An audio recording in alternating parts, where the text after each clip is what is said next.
Fundamental Teacher Shakyamuni Buddha. Namo Fundamental Teacher Shakyamuni Buddha. Namo Fundamental Teacher Shakyamuni Buddha. Today I'm reading part 12 of Ananda, Guardian of the Dhamma. The Last Days of the Buddha. After these primarily external directions which Ananda was to fulfill, the Buddha once more turned to the whole assembly of monks and asked them whether they had any doubt or problem concerning the Enlightened One, the content and meaning of the Dhamma, the order of monks, and above all about the path or way of practice. They should express their doubts so that they would not regret it later when the voice of the teacher has been silenced. But upon being asked 3 times, the group did not respond. Thereupon Ananda said it was amazing that not even one monk had any doubts. Then Buddha corrected him once again because Ananda could not know for sure that really no one had any doubts. It was possible that a monk did not want to voice his doubt or that he was not conscious of it in this last hour. Only with such total knowledge could one speak in this manner. But in reality, it was exactly as Ananda had said. The Buddha showed in this way the difference between Ananda's confidence and his own, the perfect one's insight. The least of the 500 monks present was a stream enterer, because the absence of doubt is one of the signs of this attainment. And once more the master turned to the assembly of monks to give them his final words of farewell. Now, monks, I declare this to you. It is the nature of all conditioned things to vanish. Strive for the goal with diligence. After the exalted one had spoken these last words, he entered into the 4 jhanas and the formless spheres of meditative absorption until he attained the stage of cessation of perception and feeling. While the master was in cessation, Ananda said to Anuruddha, "The Blessed One has attained final nibbana, Venerable Sir. He no longer addressed him as friend, but as a senior monk, although both had been ordained on the same day." Anuruddha, however, had the divine eye and corrected him. The Buddha is in the state of cessation, but has not yet passed away. To recognize this last subtle difference of a state of mind was only possible for an arahant like Anuruddha, who was skilled in clairvoyance. Subsequently, the Buddha entered the 9 stages of concentration in reverse order, back to the first jhana. Then he rose again through the 4 jhanas, and during his absorption in the 4th jhana, he passed away. At the moment his life ended, the earth quaked and thunder roared, just as he had predicted. The Brahma Sahampati, who had induced the Buddha to teach him to teach, and who himself was a non-returner, spoke a stanza which pointed to the impermanence of even a Buddha's body. The king of the Devas, Sakka, a stream enterer, spoke a stanza which repeated the famous lines that the Buddha had proclaimed during his own discourse. Conditions truly are transient.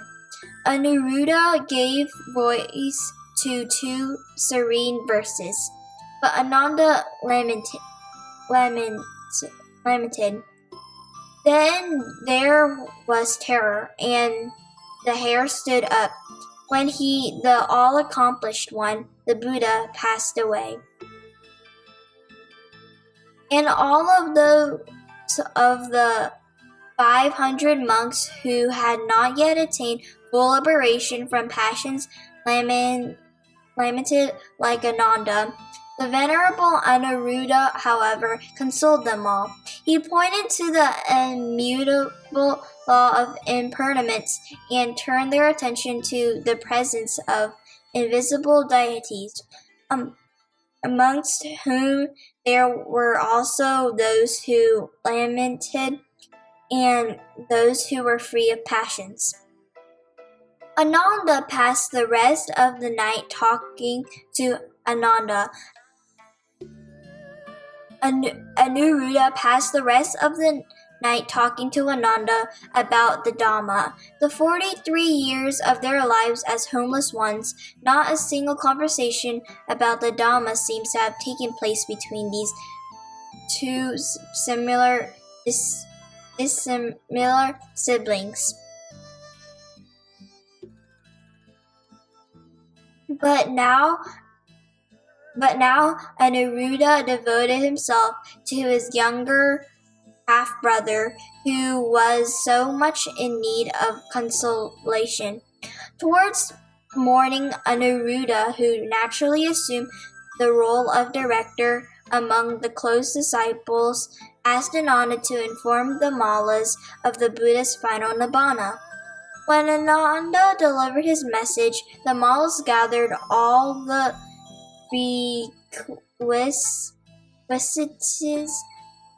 for a great funeral ceremony, such as flowers, incense, and went in a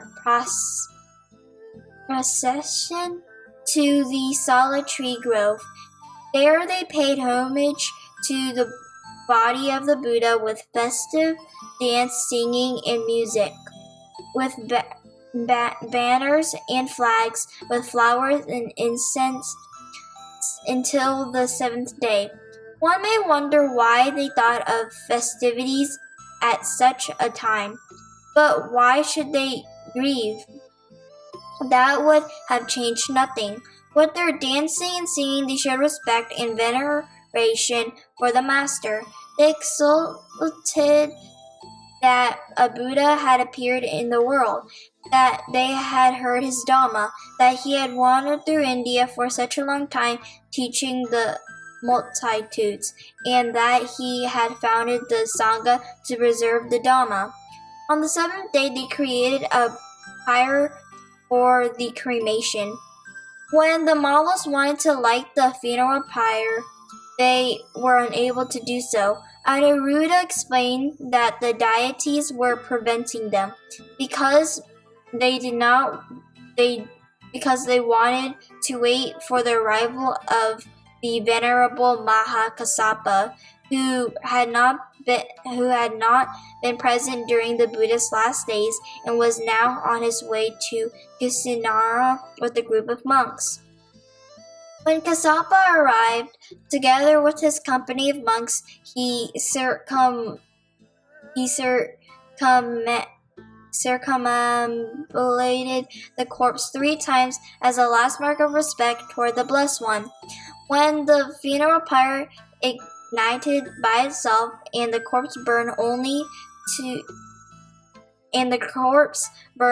until only the bones remained, no ashes were to be seen.